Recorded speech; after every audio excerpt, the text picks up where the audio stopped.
Hey everyone, it is Terrmeister Terrific Tuesday, and we're going to talk about weight loss shows today. So, weight loss shows are meant to inspire us, motivate us to get off the couch and get moving, but there's a lot that we don't see in shows like The Biggest Loser and Extreme Makeover Weight Loss Edition, and many shows like them. In season 15 of The Biggest Loser, Rachel went from 262 pounds down to 105. People were openly asking if she lost too much weight too quickly. Many directed questions to the trainers Bob and Jillian. They in turn said directed at the producers. Charlene Johnson, who is the creator of Turbo Fire, remarked on this controversy, stating that she is not a fan of the show because of the fact that they do not do weight loss in a healthy way. An unnamed contestant reached out to her to try to help this contestant lose weight in time for the finale. But this woman was so focused on the scale that she would only drink water and tea and ate little food. This is unhealthy and gets your body storing fat and eating through muscle, as opposed to burning fat and building muscle. Bluntly, the weight loss shows don't tell you a whole lot. In The Biggest Loser, for example, contestants are working out 6 hours a day. These are people who rarely worked out for 1 hour, let alone 6, and because their bodies aren't used to the stress, it shocks the body, and that's why they put up such big numbers for the week, which oftentimes can be in less than a full week. Kai from season 3 said that she never knew how to dehydrate to fool a scale prior to her stay on The Biggest Loser. They were all under enormous pressure. Now let's talk about something else we never see in the show. Medical staff waiting in the wings in the event that one of them collapses. I'm pretty sure that you have seen them many, many times on the show. Also remember something, we're supposed to be seeing in Extreme Makeover Weight Loss Edition a year's worth of results in what is supposed to be a year. Often Chris is there for a briefer time than we're led to believe in the first phase, and sometimes the contestants are isolated from their families for a part of the latter phases of the journey. Yet there is one show that I really do like from the UK called Super Size vs. Super Skinny.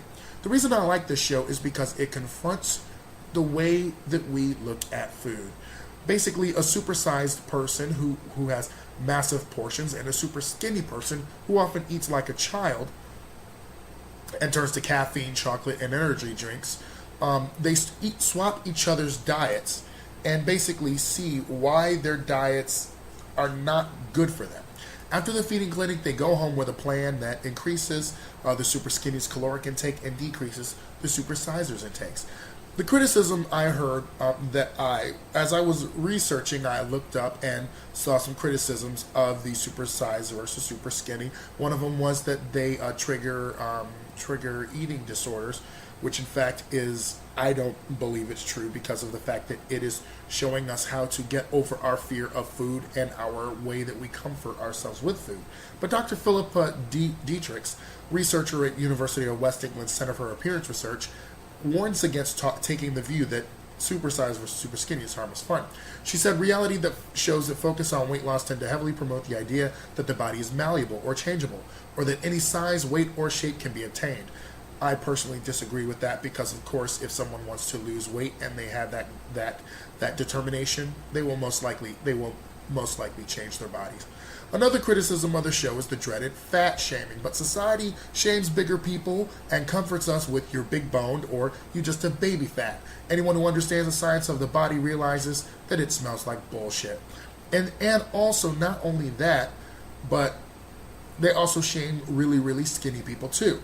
The other part of the criticisms I'm sure that I'll hear is that they show us morbidly obese people who are headed down the path that our supersized could end up on if they don't change their lives. It is a necessary shock because obesity-related diseases can be prevented. Our country is too busy searching for a magic pill to eat spinach, kale, and broccoli.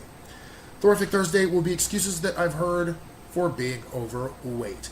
And also, put some in the comments below because if you do, I will give you a shout out in the Thorific Thursday vid. See you later, and Terrmeister out.